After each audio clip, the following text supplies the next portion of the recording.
रसोई का काम से फ्री होकर मम्मी जी के कमरे की तरफ जा ही रही थी कि सोने से पहले सुबह की तैयारी करके रखना चाहती थी। सुबह तो खुद के लिए भी ढंग से वक्त नहीं मिलता।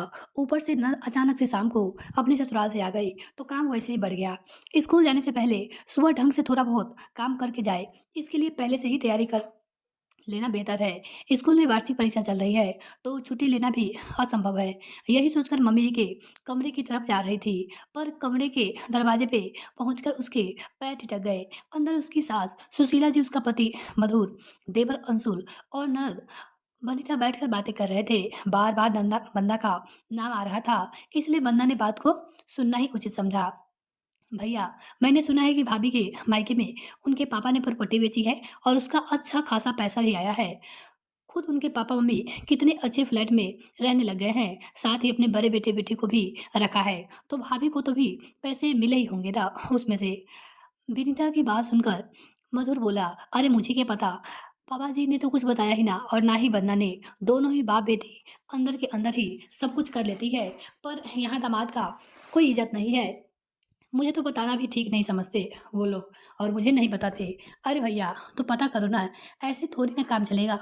आखिर कितने पैसे आए हैं, पता होगा तभी तो अपना बजट बना पाएँगे और इस बार मुझे बाइक ही लेनी है, चाहे कुछ भी हो जाए, मुझे चाहिए।" अंशुल ने ज़िद करते हुए कहा तो वनिता कहाँ पीछे रहती, वह भी अपनी फरमाइश करते हुए बोली, "हाँ भैया, पता ही कर लो, मुझे भी इस बार सोने के करे तो चाहिए ही चाहिए।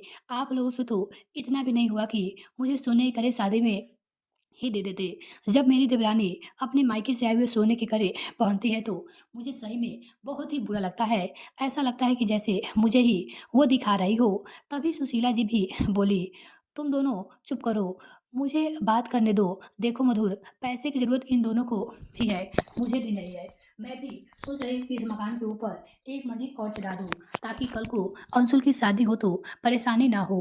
अब हम लोग तुमसे नहीं कहेंगे तो किससे कहेंगे? बहू के पास पैसा रखा है और हम लोग परेशान हो रहे हैं। ये कोई बात होती है क्या? उल्टा जब पैसा हमारे पास हो तो हमारे स्टैंडर्ड बढ़ाना चाहिए ना।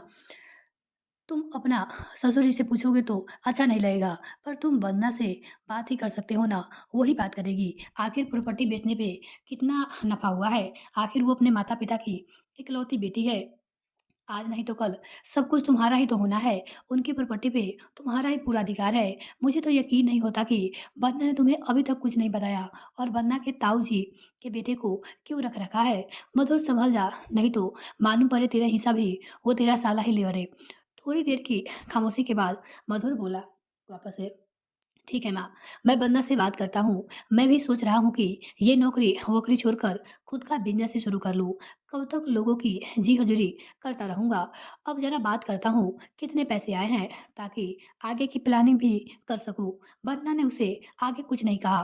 वो उल्टे पाँव वापस अपने कमरे में आ गई।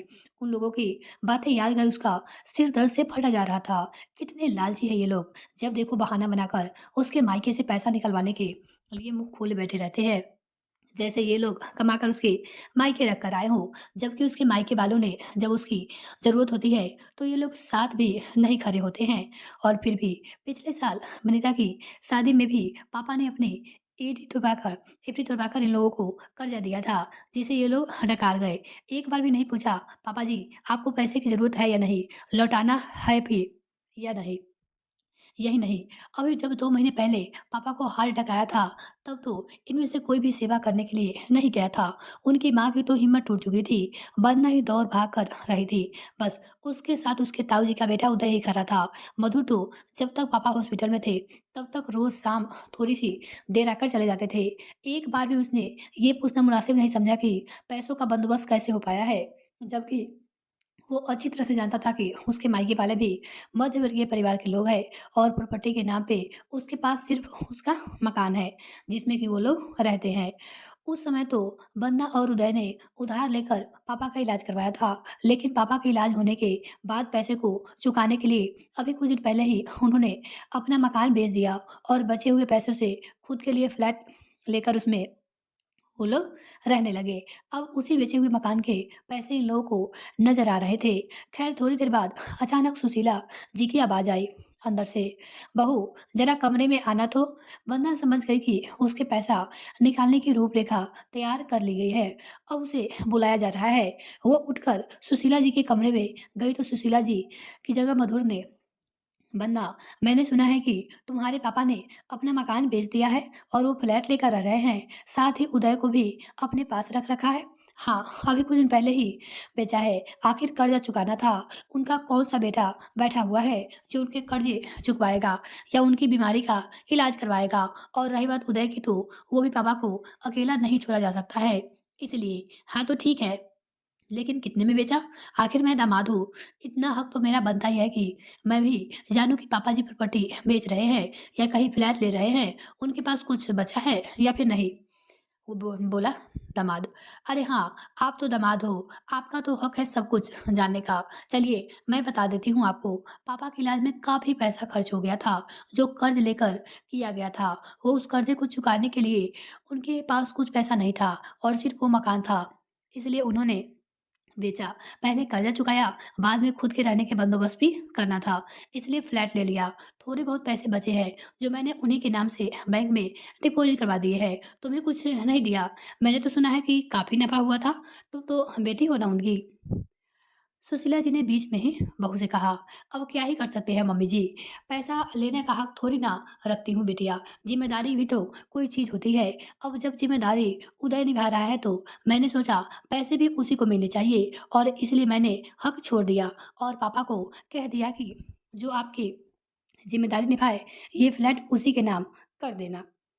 कहकर वो अपने कमरे में जाने लगे। तो मधुर ने कहा, "अरे! तुम ऐसे कैसे कर सकती हो? तुम्हें पता भी है, वो उदय तुम्हारे बड़े पापा का बेटा है। लालच में तुम्हारे माँ-बाप की सेवा कर रहा है। लालच में ही सही, कम से कम मेरे माँ और पापा की सेवा ही तो कर रहा है। मुझे मेरे पापा से कुछ नहीं चाहिए, क्योंकि मैं अपने दम पे कमाने का साहस रखती हूँ।"